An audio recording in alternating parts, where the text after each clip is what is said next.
രാഷ്ട്രീയത്തിൽ ഇപ്പോൾ ശ്രദ്ധ നേടുന്നത് ഒരു പഴയ കഥയാണ്. കഥ പറയുന്നത് സംവിധായകൻ ശാന്തിവിള ദിനേശും. സംവിധായകൻ ശാന്തിവിള ദിനേശും ഡബ്ബിംഗ് ആർട്ടിസ്റ്റ് ഭാഗ്യലക്ഷ്മിയും തമ്മിലുള്ള പോര് പരസ്യമാണെങ്കിലും 10 വർഷം മുൻപ് തങ്ങൾ ഉറ്റ സുഹൃത്തുക്കളായിരുന്നുവെന്ന് വെളിപ്പെടുത്തുകയാണ് ശാന്തിവിള ദിനേശ്.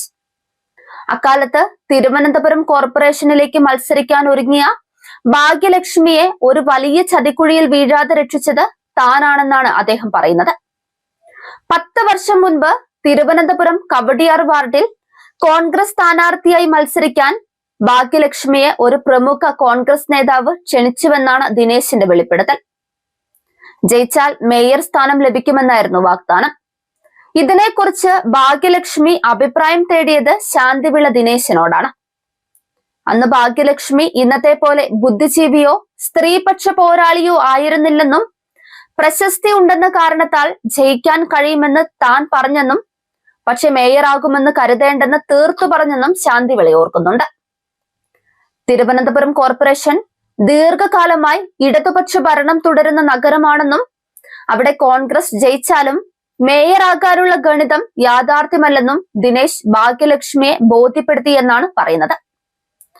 കൂടിപ്പോയാൽ വാർഡിൽ ആരെങ്കിലും മരിച്ചാൽ റീത്ത് വെക്കാൻ കോൺഗ്രസ് നേതാക്കൾക്കൊപ്പം പോകാം, അതിലപ്പുറം ഒന്നും നടക്കില്ല എന്നൊരു ഫ്രീ ഉപദേശവും നൽകിയെന്നും അദ്ദേഹം പറയുന്നു.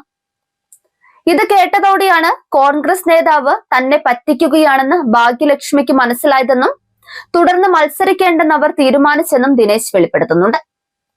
അന്ന് ഭാഗ്യലക്ഷ്മിയോട് മത്സരിക്കാൻ ആവശ്യപ്പെട്ട അതേ കവടിയാർ വാർഡിലാണ് ഇത്തവണ മുൻ IPS ഉദ്യോഗസ്ഥ ശ്രീലേഖ BJP സ്ഥാനാർത്ഥിയായി മത്സരിച്ചത്. മേയർ സ്ഥാനാർത്ഥിയായിട്ടാണ് BJP ശ്രീലേഖയെ ഉയർത്തിക്കാട്ടിയത്.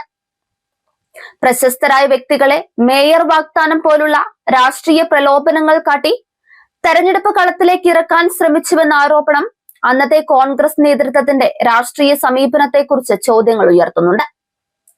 ഇത് ഒരു വ്യക്തിയുടെ ഓർമ്മക്കുറിപ്പ് എന്ന തരത്തിൽ നിന്ന് മാറ്റി നിർത്തിയാൽ തിരുവനന്തപുരം നഗര രാഷ്ട്രീയത്തിന്റെ അടിത്തട്ടിൽ നടന്ന വാഗ്ദാന വലയങ്ങളുടെ ഒരു സൂചനയായി ദിനേശിന്റെ വെളിപ്പെടുത്തൽ മാറുകയാണ്.